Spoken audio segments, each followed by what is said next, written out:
Comic books have always been a massive part of my life, and it's been rewarding as I get older to see them grow and adapt in different forms of media, whether they be movies, video games, TV shows, etc.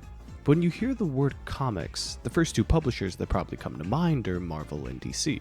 They're the two biggest ones, so it makes sense. But one publisher that you might not know about is a little company called IDW. These people are kinda killing it right now when it comes to their comic lineup. Ghostbusters, G.I. Joe, Judge Dredd, Dungeons & Dragons, Teenage Mutant Ninja Turtles, Transformers, and even a Transformers and My Little Pony crossover recently. This is real and it exists. These people are doing crazy interesting stuff with the franchises they have.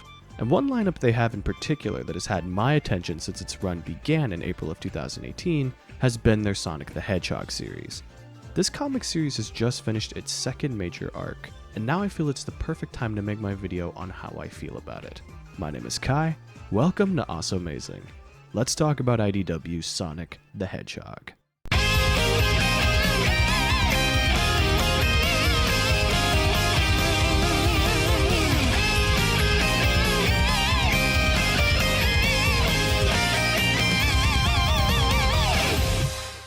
The number one thing that matters to me in any artistic effort is passion and how it comes through in the work.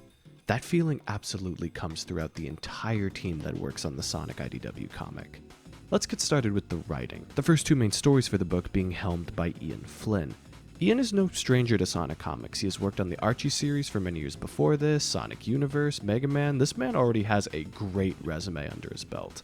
And he does some very interesting things with this story. I'm going to do my best to keep this as non-spoiler as possible because if you haven't read these, I really want you to. So here's the setup. The comics take place immediately after the video game Sonic Forces, after the big war between Team Sonic's resistance against the Eggman Empire. The rebellion is still fighting to take the world back even after their victory. I've been pretty vocal already about my disappointment in Sonic Force's story.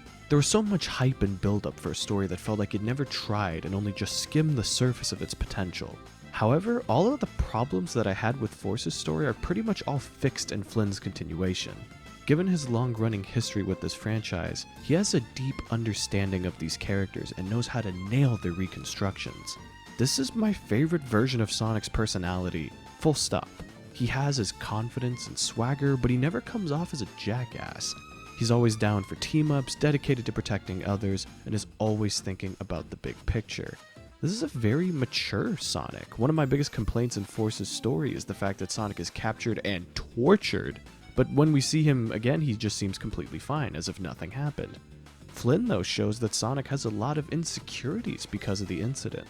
His self-confidence and belief in himself is damaged. He's not the same. And the comic shows him rebuilding himself over the course of its arcs. It's a unique, compelling take on Sonic's character we don't typically see. Because when was the last time in a video game that Sonic the Hedgehog got freaking character development? It's been a while.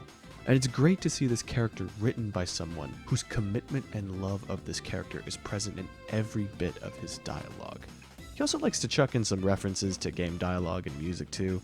He loves him some Crush 40, because I mean, come on, who doesn't? Thank you for your little Easter egg stuff like this, Ian. And Sonic isn't the only character that gets development. All of Sonic's friends are adapted and evolve in ways that make them way less tropey than they appear in some of their game incarnations. Amy's no longer doughy-eyed, bubbly, and only man crazy about some Sonic. She's the leader of the Resistance, and she's a commander who has learned to grow and take care of herself. Tails has way more confidence in himself as well as his gadgets and tactics. Knuckles is trying to balance defending the Master Emerald but also fighting the good fight, and on and on. All of Sonic's friends have great new characterizations that will feel both familiar and refreshing to newcomers and longtime Sonic fans alike.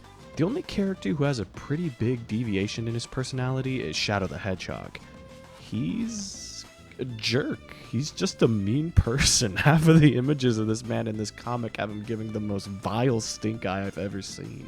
Shadow in the series has this ego and selfish sense of pride that Sonic doesn't. It's the primary difference between the two of them. And it feels like Flynn is building to some type of redemption arc for this version of Shadow. Shadow has always had a ton of angst and aggression in previous incarnations, but now it's different. Feels like he's masking pain and burying it.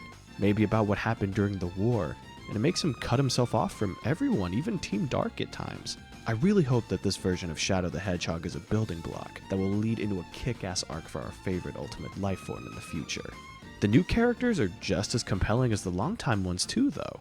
Both Tangle the Lemur and Whisper the Wolf are both phenomenal additions to the Sonic Friends group.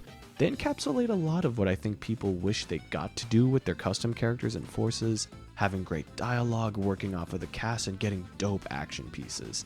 Tangle and Whisper are both fantastic. Their spin-off is also excellent with a really cool, unique villain, and they even recently got added to freaking Sonic Dash. I pray that we get to see these characters in a fully fledged Sonic game one day. Their design and character are both top-notch.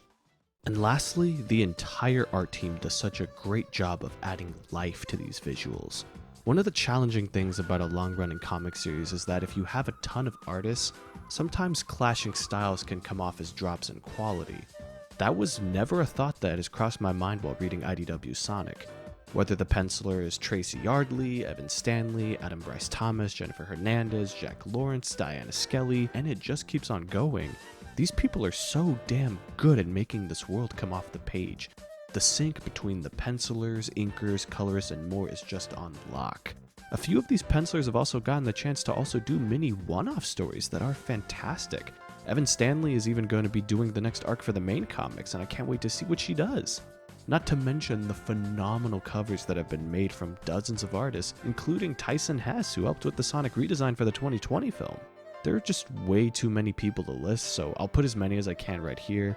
Thank you everyone at the IDW Sonic the Hedgehog art team for making this comic so visually and colorfully outstanding.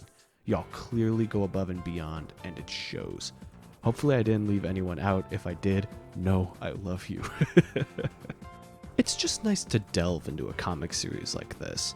My comic and manga taste is all over the place when it comes to stuff that I love reading.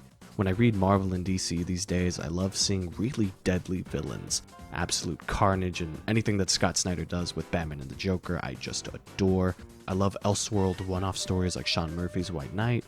But now, especially with the world being the way that it is, I love reading the type of stuff that uplifts you, something to cheer you up and make you feel good. A series that is able to stand out through a sincerity and integrity because you can tell that the people who are working on it love coming to work every day. This series is made by a group of people who love Sonic and are pouring their heart and soul into this adorable comic for people of all ages to enjoy. And as a fan of the Blue Blur for as long as I can remember, I definitely am adoring this comic and cannot wait for more. Easiest S rank I could ever give. This series is truly awesome-azing, and I can't wait to see what they want to do next. If you want to get started reading IDW Sonic the Hedgehog, I'll have links in the description for Amazon and Comixology so that you can get started. Also, I'll have links to 2 really cool fan campaigns. The first one is Rally for Sally, which is a group of Archie comic fans who want Sally Acorn to return in Sonic comics. I'm totally down for this and would love to see how she would get remade. And the one that I really care about is the campaign Flynn for Sonic, which is trying to convince Sega to have Ian Flynn be a writer for a Sonic game. I feel like this has been long overdue for years now, and would love Ian Flynn and other writers at IDW to have a shot at crafting a Sonic story in an official Sega game. That feels like a match made in heaven. That's all from me. Thank you for watching, love you all, stay safe, and have a blessed day.